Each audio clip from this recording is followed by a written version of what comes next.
Almost. There we go. It's time on a Victory Monday to get this thing going. That's right, everybody. Feels good to be a Bronco. Feels good to be a Broncos fan. Feels good in Broncos country because, to quote Vance Joseph, we're back. Or at least you're back. Somebody's back. Who's got my back? Andrew Mason. That's who. I've got Mace's back. Mace reminds me of a Tupac song where, like, you and I, if we ever got in a fight in the hallway, we'd be back to back, right? Knuckles up, defending each other, just like the Denver Broncos have each other's back, because there's one thing that we've learned over the last 4 games, the 4-game win streak. The Broncos are the hottest team in the league. Mace, before we jump into, is it sustainable? Is Kareem Jackson going to be suspended? How did we get here? How did they become the hottest team in the National Football League? I like how you're saying National Football League with that television oomph to it. Yes. How did they get here? They probably had to hit rock bottom to start. Like, if you're looking at the events that made this possible, you start with allowing 70 points. And I think, looking back on it now, we now know that the rock bottom of the post-Super Bowl 50 era was Week 3 in Miami, right? Right. And I think that was the thing. You had to hit bottom before you could start the climb back up. We saw some lineup changes, and I think lineup changes, they mentioned this on the broadcast last night. You got younger. You started playing more players. You started trusting the kids. And that had a galvanizing effect that brought a little bit of a different energy to the team. But I think it also brought some accountability as well. And then the other thing that happened, we saw rock bottom on the defensive side, obviously, Week 3. You fast forward to week 5, and you're 1-4. And that it was after that game against the Jets that the offense really started to pare back the game plans, go a little bit more simple, emphasize the run, even though they went away from the run last night. That was kind of a reaction to how Minnesota was playing them. This team still needs to run the ball first. It's still the number one priority. But the passing game plans have been simpler. They've avoided the propensity and the risk of mistakes. And I think we've seen positive results from that. So basically, it was figured you had to have some moments that allowed this team and Sean Payton to figure out really what this team actually was, right? Right. I don't want to sound like Gary V, or maybe I do. You got to go to yard sales. It's enthusiasm and it's faith in each other, right? And Sean Payton said it today when talking about our guy, Quan McMillan, and he said enthusiasm. I caught that note in listening to Sean Payton today. Enthusiasm. The enthusiasm that these youngsters are bringing to the field and letting the kids play. How many thumbnails did you make earlier this season where you and I kept saying, just let the kids play? Yeah, exactly. Just trust the kids. You have to be young. Sometimes you have to be new. And especially for this team, having been through so much stuff over the last several years, I think it was okay to kind of cut the cord on some of the old players. Not all of them. I mean, look, we're seeing, for example, and part of it is just because he's a damn good player, but someone like Justin Simmons looks like he's found the fountain of youth the last few weeks, right? Mm-hmm. He's gone from somebody who appeared just ready to move on to now, even though he turned 30 over the weekend, it's as if he has been dipped in some restorative waters almost. Right. The Lazarus pit, if we're going to talk Batman. But here's the cool thing about Justin Mace. He could have asked for a trade. Yes, he could have. Now, he's too much of a team player to do that. He didn't want to seem like he wasn't a team player. But Justin Simmons could have gone to the front office and done exactly what we've seen others like an Emmanuel Sanders do. Like, hey, get me to a good spot. And the Broncos would have obliged, and they would have gotten something quite significant for Justin Simmons. It's much better that he's here. because you see that rejuvenation, and those plays on Hawkinson, they seal the game. Yes. They steal the game last night. And think about it. I mean, Hawkinson is probably right there step for step with Travis Kelce in terms of tight ends around the league. And what were the Broncos having a lot of trouble doing last night? Stopping tight ends. Right. TJ Hawkinson and Josh Oliver were having their way with the Broncos. And you know what? Hey, we've seen that before from the tight end position. We talked about it leading into the game, how, a little bit of a concern. This team doesn't mark tight ends really well. That game against Kansas City on the 29th of October looks like the exception. And indeed it was, but those plays were there. Justin Simmons on Hawkinson, jarring the ball loose, preventing him from making the catch when they were needed the most. That's actually, if you think about the identity of the team right now, it's that they're doing the things well when they need to. I'm going to use an old quote from a long ago NFL Films thing, and I'm not going to say it as well as the late John Facenda, aka the voice of God, did. Right. Great teams aren't always great. They're just great when they have to be, right? Not saying the Broncos are a great team, but they're doing things really well when they really have to. Right. And that's allowing them to pull out these wins at the death. Yeah. Well, and here's the thing, Mace. I think that quote, which is awesome, by the way, I think it ties into the Russell Wilson conversation because it's exactly what I want Russ to be. Exactly what Russ needs to be, Mace. Like, don't play hero ball. And Chris Collinsworth, who I praised like 3 or 4 times last night on the postgame show, I felt weird. Not that I'm against Collinsworth, but I usually don't go out of my way to praise him like that. But anyway, he made some good points. And last night during the game, he said, Russ gets into this mode, if he gets down, like he's got to do it all. You kind of saw that a little bit. But here's the thing, Russ, be great when you need to be great. Like, make those throws when you need to make those throws and hand off the ball and run the ball a little bit more. We can get into that. But it's like, that's a perfect segue for what Russ needs to do. Like, let the moments come to him, because obviously with the most fourth quarter comebacks, he can do that still. And the thing is, the most fourth quarter comebacks, this is something he's always done well, right? I mean, we've talked about how facets of his game are fading with age. He turns 35 this month. I mean, time flies, right? We know that he can't escape in the same way that he once could. You look at the Kansas City game and getting stopped on 4th down when he takes off. So there are things he cannot do anymore to the degree that he once did. But in terms of being able to lead a team down the field, and this is where I think you go beyond the numbers and talk about the demeanor. One thing that you've heard in the locker room, I've heard in the locker room from multiple players, is how calm he is in that scenario, right? That when they're down something like last night, they're down 20-15. Guys were telling me about this in Buffalo after the game Monday night when they're down by 1 point, and it's a do or die to win the game on a drive right there, and that he has the same demeanor as he does early in the game.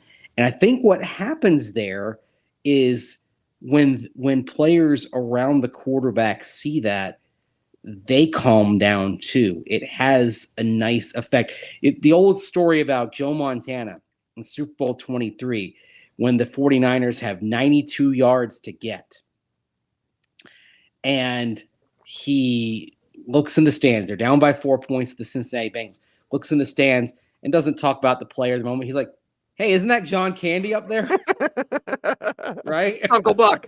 Yes. He wasn't yet Uncle Buck yet. That was right. That was later that year. By that point, what do you say he would have been? Oh, boy. Del Griffith. It's Thanksgiving week.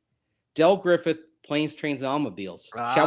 Shower curtain ring salesman, right? Nice to meet you, Neil Page. Those aren't pillows. That's not a pillow.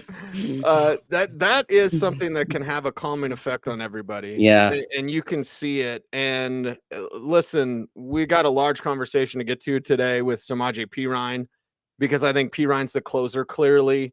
I said it last night on the postgame show. I'd like to bounce it off you, Mace. Like, it comes at the Jalil's not going to play much. I don't care. it works with Samaje, and Samaje can do a little bit more. I'm sure Samaje would want to do a little bit more. Now, he's not airing of the grievances. There's nothing coming from Samaje like that publicly. But I would believe like a guy that wanted more in Cincinnati comes here, he's not getting anything. He showed you through anger and effectiveness how effective he could be to close out that game. Big play from Sutton, Simmons doing his thing, but Samaje Perine, unheralded, needs some more. Yeah, he did get a little lucky. We have to acknowledge the luck last week. Oh, yeah. With 12 players on the field. We'll acknowledge the luck last night that the ball that he fumbled was not recovered by the Vikings before it went out of bounds. Right. It's a thin line at this. I mean, that's the other thing. It is such a thin line between success and failure. I mean, are we having the discussion about the Broncos being 5-5 if the right call is made on Kareem Jackson's hit on Josh Dobbs on the first series? Oh, boy. Yeah, that's another thing entirely that we can get into. Yeah. With Perine, it's interesting. By the way, Jaleel McLaughlin, I pointed this out on social media this morning. Once again, more than at least 70% of the time when he was on the field, he got the ball. 8 plays, 6 touches. And I'm sorry, it's a tell when he's out there and he's getting the ball that frequently. Yes, you do want to use Jaleel McLaughlin in the right situations. And he did have one nice, determined catch and run there. I believe it was in the third quarter, if I'm not mistaken. Yeah.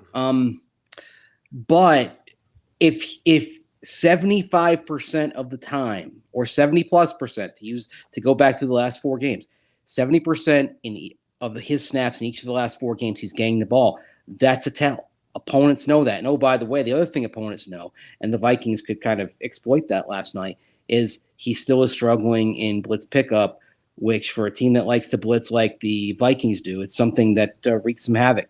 And here, we'll get into this later on this week. You've got an even better defense coming in for Cleveland next Sunday. So I'm actually surprised that the Broncos haven't corrected that or put Jaleel in situations more where he's a decoy, at least temporarily, because you can see when he checks in, he's getting the ball. Didn't Sean answer that like a month ago or maybe a few weeks ago? Sean kind of answered that, right? Kind of, not really. He didn't really answer. He did say at the bye they were looking at tendencies. Well, that's a tendency. That's a clear tell. The other thing Jaleel doesn't do is he doesn't break any tackles. I don't want to be, just locked in with the numbers, Mace, but you know the numbers. What's a running back supposed to average on a catch? Like an average running back. What's the running back average? Because here's what Javonte and Samaje average, about 7 yards a catch. With Jaleel, it's like 3. Yeah. Dude, the best ones average like 10. The real dangerous guys, They average like 10. That's where Jaleel should be, but I'd take 7 because, baby, it'd be double what he's doing now. You're happy with 7 typically, right? With a running back, for sure. But yeah, it's not that Jaleel isn't good enough. I think some of it is play design, but I think the bigger thing is when he's out there, it's becoming a tell. Mm-hmm. Opponents know that. If a couple of chuckleheads like you and I can sit here and know this, there's no way that Jim Schwartz game planning for the Cleveland defense coming in next week. There's no way Jim Schwartz doesn't know that, right? Mm-hmm. Yeah. But the counter to that is to use that tendency against an opponent. So that we talked about it. We talked about it before the Bills game. We talked about it before the Vikings game. How about a little play action? You get the tight end on drag going the opposite direction. He's probably going to have some space to himself to make a play. Mm-hmm. Capitalize on that. There are no problems. There are only solutions, right? There are counter moves. Yes. Well, and we know that with that tell for Jaleel, you got to work off that because, again, pointing to the Cleveland Browns, take what Minnesota does, times it by 20, and you have the Browns. This is going to be like a 10-9 game. Yeah. Give me a baseball score, Mace, like 5-6. Hey, 10-9 is a pretty awesome baseball game, although I wonder about the quality of the pitching involved in that game. There was a game. I saw a game this summer, it was like 16-14. Which wasn't a thing. It was I believe it was Arizona and Atlanta back in July. So that's a Nathaniel Hackett type of game from last year, right? It might well be that way on Sunday. Yeah, it might be. We're gonna break it down for you. I know it's Thanksgiving week, but Mace, we don't take any time off, so we'll be here for you. We're doing Monday through Wednesday. By the way, the Maybe comments are hilarious today. I know. Okay. I just brushed the hair Okay, right before the show. Okay. I don't know why it just got like that. It was it's a little Johnny Bravo, man. Don't you think? Right? I think so. I mean, Ain't nothing wrong with Johnny Bravo, baby. look at Good this. look. It's up there, man. It's my hair's doing some different things lately. It's kind of hard to explain. It's fine. I'll get you some Suavecito since I don't use any product like that anymore. But Suavecito, I put Zach By on that tip. I'll get you some of that too there as well. Yeah, the comments are off the chain, as the big fella would say. It is orange and blue today. Kareem's getting suspended, isn't he? We don't know yet. We haven't heard yet. It just seems like it. We had heard by this time 4 weeks ago on the Monday after the Packers game that he was being suspended for 4 games, and a day later the appeal dropped it to 2. Now, we haven't heard anything yet. One does wonder, though, if maybe this is marinating a bit because there's an additional gravity to it coming off of the previous suspension, right? That's something that they have to kind of kick around and really look at. I'll tell you this, though. Sean Payton this morning, when he was asked about it, he didn't say very much on the conference call, but it's more of an inflection, tone of voice. Sounded like somebody was not expecting good news. And he already talked to Kareem in the morning. There's a little message right there. Like, oh, Kareem, yeah, I already talked to him this morning. Okay. Just prepare yourself. Hopefully PJ Locke's healthy because Jalen Skinner got a jersey, though. So that's about time. Interesting. So maybe if Locke's not out there, maybe the kid you can turn to, and of course Justin Simmons will have to cover for him. Like you're gonna have some rookie mistakes, but you're on a roll. You're facing a really tough team.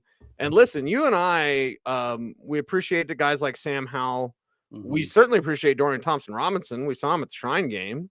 Like, that's a quarterback. I know he's a rookie. I know he struggles. But with that defense and with 2 backs that can get after you, of course, Jerome Ford and Kareem Hunt, this isn't a pregame show, but it's like, listen, you want to keep it up. You better be tough defensively. You have to. And what is interesting about Cleveland is they're a bit ahead of the Broncos, not just in record, but in terms of their overall development.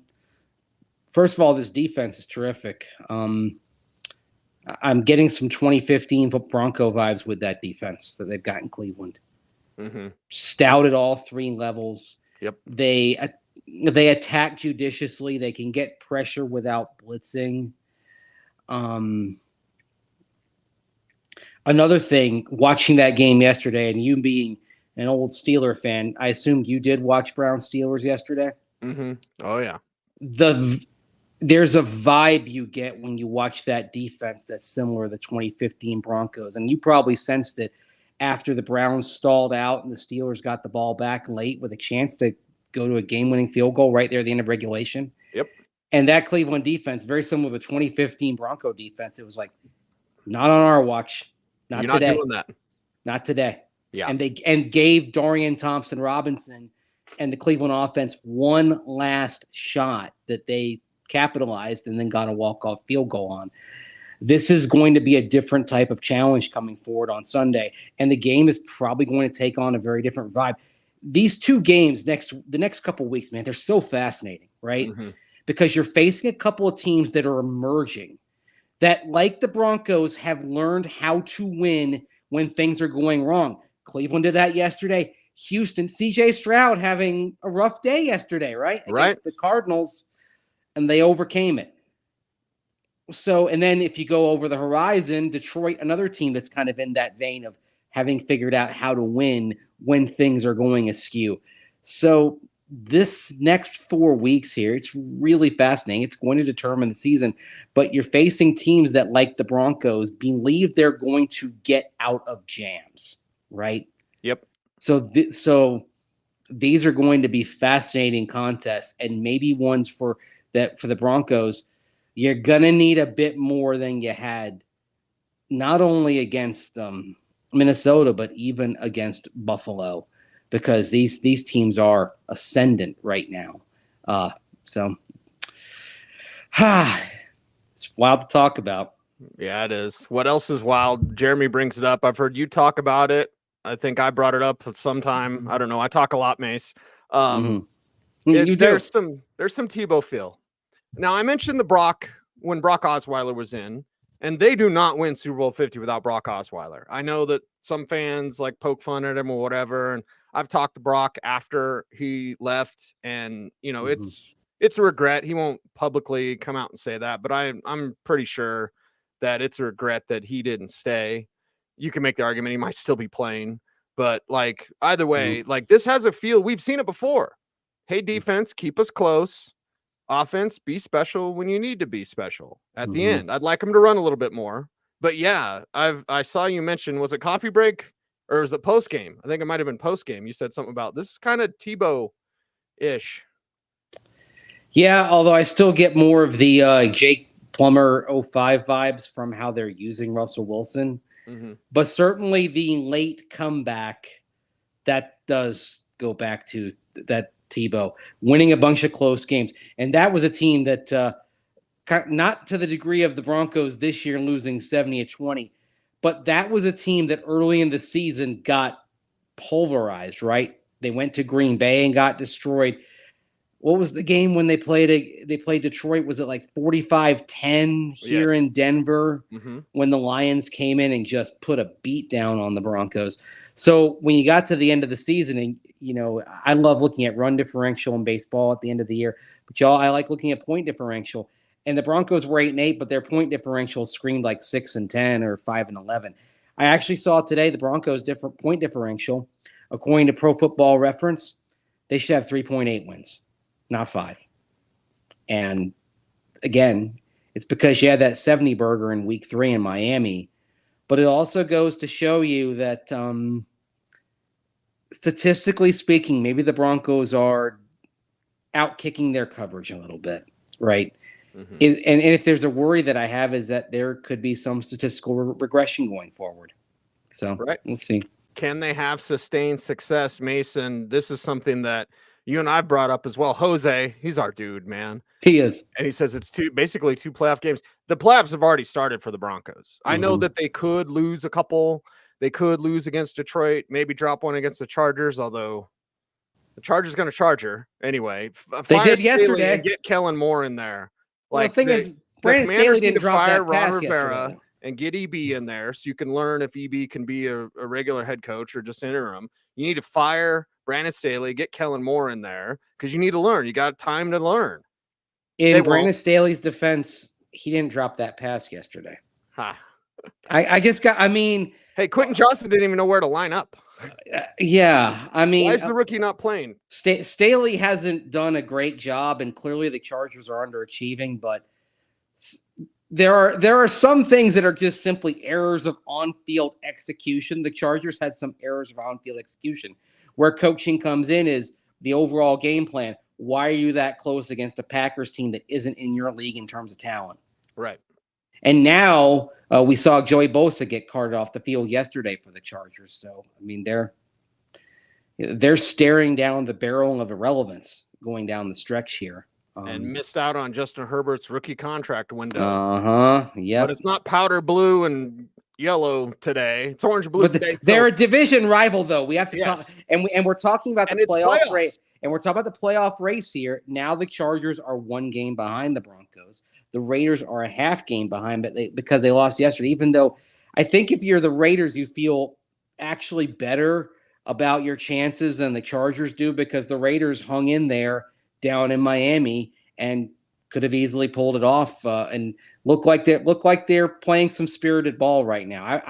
I'd say there's a much better chance the Raiders stay in the race until the end than the Los Angeles Chargers do at this point. So winner take all week 18 versus the Raiders. Wouldn't that be fun in Vegas? Yeah, I'd be down for that. Be here for that. Yeah, we could be there. We could be there. We could totally be there for that. This team, has some poor tackling against the run. Now, watch out for Twitter, but I mentioned yesterday about like, okay, and this was about in the third quarter. So tweeting during a game is always interesting. But I was like, where's your Vance Joseph defenders now? When the guys were missing tackles, like just the plan seemed unsound. Now they came back and won. Great plays by the defense. VJ put them in position, like all these sorts of things. We have to have a Vance Joseph conversation before we're out of here, because I took a lot of hate on Twitter last night for my take about VJ. I think it's about the entire body of work. I'm not like gonna let 4 games say like he's the greatest, but I'm also not gonna let 4 games be like, nah, it doesn't matter. No, it does matter. But a more measured take comes from Andrew Mason. I get emotional, Mace. So let's talk about Vance Joseph. And the damn missed tackles are not his fault, but man alive, this defense has some issues when it comes to stopping the run. I got a numbers take for you that I think is interesting, and I think it was our friend Aaron Schatz who put this out there this morning. Love Aaron. Yeah, that even though the Broncos are 10th in defensive DVOA over the last 6 weeks, they're still 32nd in defensive DVOA for the season because it was so catastrophically bad early that they haven't been able to close the gap enough to get out of the bottom spot, right? The question when you're evaluating this defense is how much are you taking that, particularly the game in Miami, as an outlier, and also how much are we factoring in personnel? And that's where the Kareem Jackson status is going to be very interesting, because PJ Locke, we don't know if he's going to be available on Sunday, coming back from that ankle injury he suffered in the second quarter against Buffalo a week ago. And if he's not out there, and Kareem Jackson is suspended, and you're starting Delaren Turner-Yell, I mean, you don't want to put on one guy, but this defense, when Turner-Yell has to step in there, is something completely different. And opponents know this. Now, that being said, if you've got Dorian Thompson-Robinson making career start number 3 next week, you may have a quarterback who can't quite exploit that weakness in the secondary as much as others could. And look, Justin Fields has had his ups and downs, but he had his way against the Broncos for most of that game in Chicago in week 4. We know what Tua did, and we saw what Josh Allen did. We saw what Sam Howell did in week 2. And DTR, Howell, can scoot. Yeah. Like, he can get out of his way. A lot of people may ignore that about Howell, or maybe ignore it about DTR, but he can move. So again, the ground game, Jose's talking about Jewell should get the snaps that Singleton's getting. Listen, we both love Alex Singleton. He's not playing good football. It was not a good night for him last night. No, and unfortunately, the not great games are stacking up a little bit. Last night was Josie Jewell playing really well, and Alex Singleton missing some tackles. Weren't we talking about Alex Singleton missing multiple tackles last week as well? Yep. Yeah, it's they need a bit more from him. They need it. They need a bit more from a lot of guys. They need a bit more from I'd say the entire front 7 against the run. That's a concern, although it was interesting that Sean Payton said the problems aren't the same as they were defending the run early in the season. I asked him about it, and the phrase he used, referring to how they struggled early against the run, quote, "that pandemic has passed," unquote. Which was okay. Which an interesting way of putting it, but now they've got a different set of problems up front. Yeah, they do have a different set of problems. Mace, we haven't even played the videos. All up in the videos like Suge Knight. Let's set these up, play these before we get out of here, baby. All right. So I wrote about this at denversports.com last night, and I discussed on social media. I think it's a fair question to ask. Would the Broncos in September have been able to win this game against Minnesota as they did? I mean, this is it's a fair question, and you're evaluating kind of the growth of this team. Certainly, it's got more belief. You hear guys talk about belief over and over and over again in the locker room. But simply put, could this team have won this type of game in September? Let's start with Justin Simmons, and then we'll go to Mike McGlinchey. First, let's hear from Justin. I think there's growing pains. I think in in order to learn how to win, you have to learn how to not lose games. And so, 2 months ago, I think, this is the same team. We just didn't execute the details. And I think that showed, and we were able to execute the details today. There's Justin. Yeah, here's Mike. It's hard for me to say that. It certainly doesn't feel like we're the same team now than we were then. And I think that's a testament to who we are and who we're becoming. I think we were still trying to figure ourselves out through the first 6 weeks of this season. I think we were all still trying to figure out what we want to accomplish, who we want to be, offensively, defensively, all those things. And you get a win like you did against Kansas City at home. You beat Buffalo on Monday night at their place. And then you come in this, and obviously the win against Green Bay, but those 2 wins back to back, they make believers out of anybody. And the way that we did it, I'm kind of at a lost words because this is an unbelievable win. It was so gross, but we got it done when we needed to, and that's all that mental toughness is being your best on command. And we love Mike McGlinchey. By the way, love what he said because who they're becoming. Mace, they're not done. You know what I mean? Like They can be more, they can do more, they can win more. They can. So it's like, find that ceiling. We haven't seen, this team hasn't topped off and then leveled off. They haven't topped out, whatever I'm trying to say, right? It's there. It's there. They haven't peaked. They right. I think that's what you're trying to say, right? Right. They haven't peaked. But the question is, what is the peak? Right.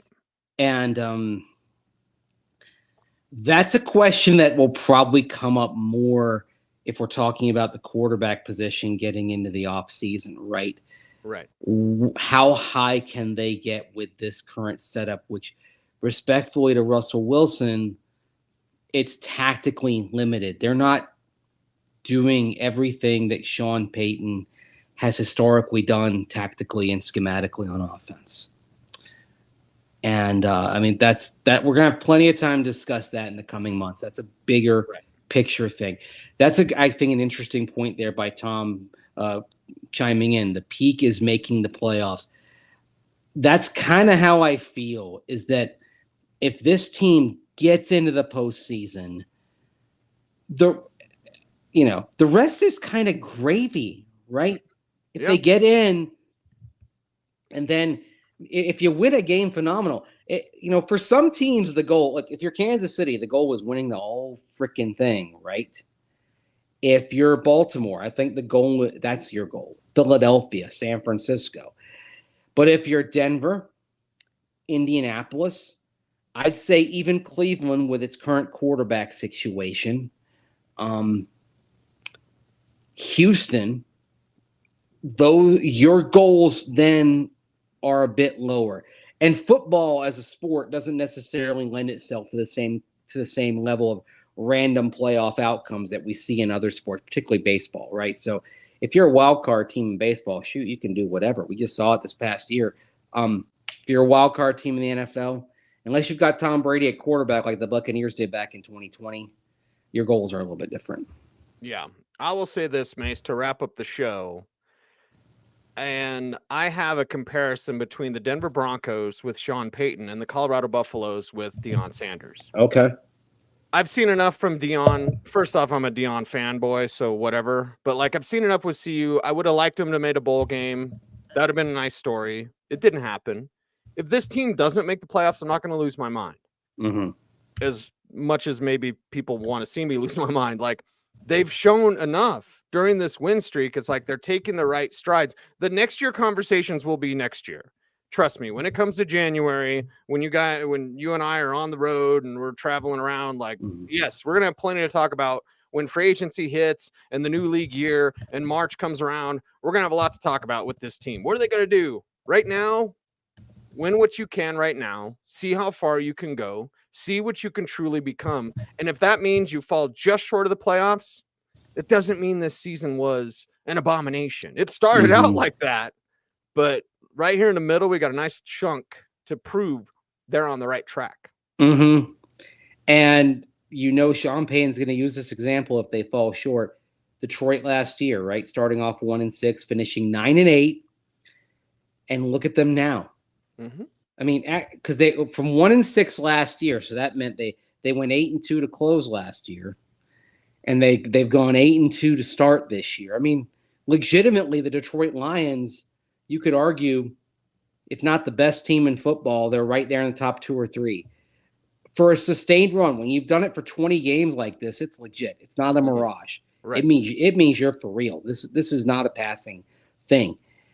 And of course, Dan Campbell, a Sean Payton protege, is doing a lot of the things that he learned from Payton working under him in New Orleans, right?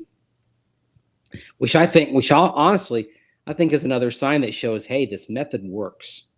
It's a lot of the Bill Parcells stuff from back in the day. Parcells had a lot of success too. Part of the reason it works, Cease, is because it's adaptable. It's not focused as much on specific strategies and tactics as it is about adapting to what you have and figuring out the best way to win with the talent on hand. And then it's about finding solutions on the fly, being resilient, being resourceful. I say those 2 words a lot: resilient and resourceful. That's what this Broncos team is. If you're looking for an identity of this team, that's where I think it rests right there. Because you have to be resilient to overcome giving up 70 points. Okay, that could have finished a lot of teams, right? Mm-hmm. It didn't finish off these Broncos. Okay, we got some news coming. Okay, see, we stuck around long enough. Imagine if we would have wrapped the show and then we'd be like, "Oh crap!" Breaking news. What do we got? 4-game suspension without pay.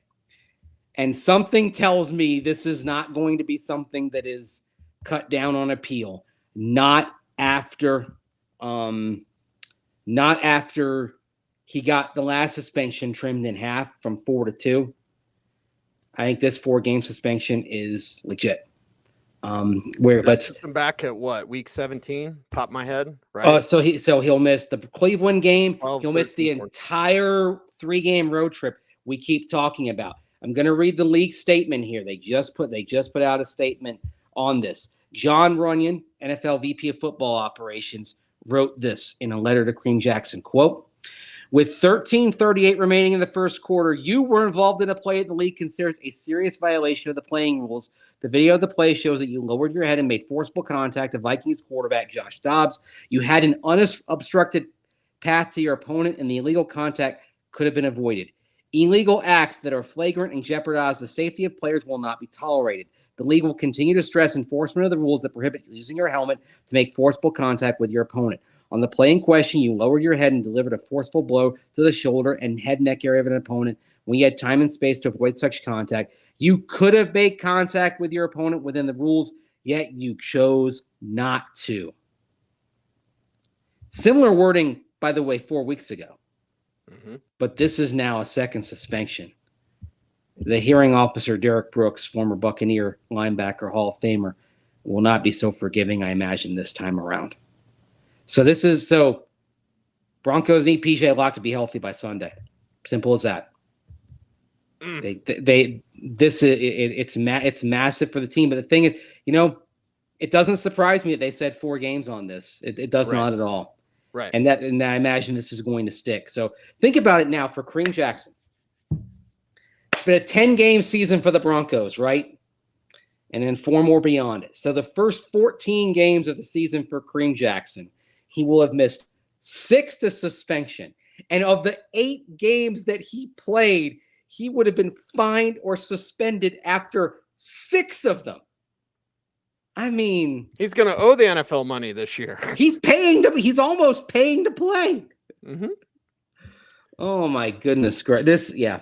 But the thing is, they had to do it. I mean, by the way, when I tweeted out the quote from Terry McAuley, the NBC rules expert, who's a longtime referee in the NFL, and he said last night during the broadcast it should have been a penalty, and I just tweeted out the quote, didn't offer any comment on it. And people were defending the hit. I'm thinking, oh my God. Okay. Here's the deal. Okay. In 2018, the NFL passed legislation that said you cannot lower your head, helmet, the head, whatever. You cannot lower your head and strike a player, right? It doesn't matter if it's a ball carrier or not. Josh Dobbs is a ball carrier there. It doesn't matter. He lowered his head. He struck the head chest area. It's not helmet to helmet. It can be helmet to chest and incur a penalty, an ejection, a suspension potentially if enough add up. The cherry on the sundae here is he's off his feet. He's launching into Josh Dobbs. Respectfully to Kareem Jackson, this was an indefensible hit in today's sport, right? And as I've said a few times, 20 years ago, perfectly legal as the game was. Yeah. But you know what? There are things that were said in the cultural zeitgeist 20, 30, 40 years ago, terms that were used that were acceptable then and are not acceptable today. Same concept.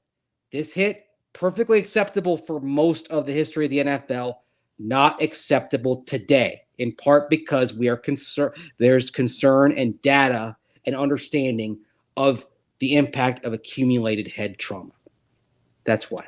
Well, just work within today's rules. I understand fans, it's bogus and the league is getting soft. That's a different conversation, Mace. But if the rules are this, if they change the speed limit near my house and I go, well, I used to be able to drive 55 and now it's a 45 and you're giving me a ticket.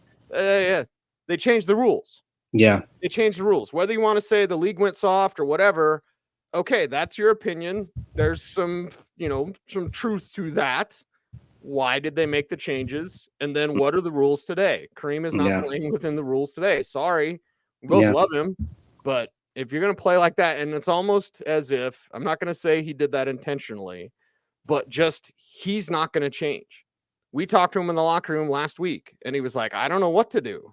They didn't tell me what there's no black and white. So he's really not going to change. Even though he said he'd have to change, that play proved he's not going to change, Mason. It was the third play of the game. That was the thing. Oh, my gosh. Yeah, yeah. You didn't try to sneak it in. You were right there on a significant play. Yeah. Lucky it didn't hurt your team, because if that play is penalized, the Broncos may not win. Right. That's another thing. The Broncos are very lucky that call was not made then. If it is, they don't get that first field goal. The game takes on a completely different tenor, right? It was a blown call by the officials. The Broncos got lucky from a blown call right there that ended up having a huge impact on the game. And so if not for that, remember Sean Payton's comment, hey, don't mess this up for us? Yeah. If that had been called correctly, it would have messed it up for the Broncos, right? The game probably goes in a completely different manner. Maybe he gets ejected right then and there last night. So to wrap this up, Mace, I'll bring it up because the chat room's already talking about it. Do the Broncos just release Kareem Jackson? I mean, if he got thrown out last night and he'd have hurt the team last night, my answer would be like, oh, yeah. Yeah. But now I'm not sure, especially with Locke being banged up. That's the problem. You're not healthy at that position. I don't think you can afford to, because you get PJ Locke back at some point and knock on whatever surface you can find. The Broncos have him back on Sunday, because I think they're a little nervous about putting Turner Yell back there. I'll probably have the data in a story up here on denversports.com. If not tonight, then tomorrow. It's shaky, and it's you don't hate to put on one player, but we saw it last Monday night. Buffalo changed its attack when Turner Yell came in. They put So for whatever reason, he did have one big play against Chicago back in week 4, but he hasn't shown that he's ready on the defensive side just yet. And smart teams go at a weakness, and the Browns are not a dumb team. They're going to pick at him. And if he's out there against C.J. Stroud and company in Houston, I mean, shoot, look how they're moving the ball. So you don't want to force P.J. Locke back in, exacerbate the injury, but man, the Broncos need him next Sunday in the worst way. In a bad way. Mace, we got plenty of overtime today, but that's okay. We're chatty blankety blankers. Yeah. And we got news about the Kareem suspension. So you got it right. I got to talk. I got to do clips, do the Yeah, YouTube things. we have a You've lot got of clips today, I think, from this show. Yes, we Yeah. do. And you, the viewer, has a responsibility to like, comment, share, subscribe, hit the notification bell so that you never miss a vid. He's Mace at Mace Denver. I'm at C Salami saying thanks for watching. Stay tuned, and would you always please stay frosty,